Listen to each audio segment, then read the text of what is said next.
High বন্ধুরা, good morning. চলে এলাম সকালবেলায় রান্না বান্না নিয়ে।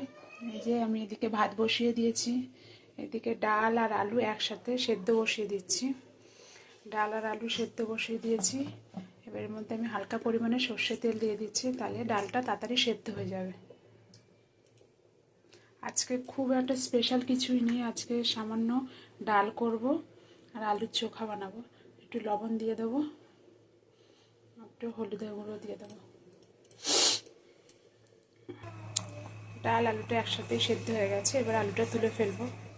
কড়াতে তেল দিয়ে দিয়েছি, তেলটা গরম হয়েছে, ফোড়নে 5 ফোড়ন দিচ্ছি, শুকনো লঙ্কা,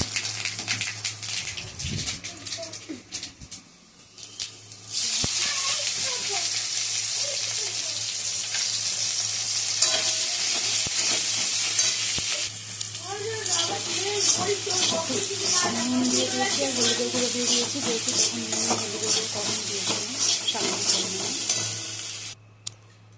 জল ডালটা দিয়ে দিয়েছি। এদিকে আমার ভাতটা হয়ে গেছে, ভাতটা এবার নামিয়ে ফেলবো। ডালটা আমার হয়ে গেছে, এবার নামিয়ে ফেলবো। কড়াটা আবার বসিয়ে দিয়েছি, কড়াটা আমি ধুইনি, ওই অবস্থায় বসিয়ে দিয়েছি। তেলটা গরম হয়ে গেছে, কুচিয়ে রাখা রসুন, পেঁয়াজ, টমেটো, কাঁচা লঙ্কা সব একসাথে দিয়ে দিয়েছি, ভালো করে ভেজে নেব। দিয়ে দেবো স্বাদ অনুযায়ী হলুদের গুঁড়ো, কাশ্মীরি গুঁড়ো লঙ্কা, কালার। সেদ্ধ করে রাখা আলুটা দিয়ে দিয়েছি, ভালো করে ভেজে নেবো। আলুটা ভালো করে ভেজে নেবো, তারপর নামাবো।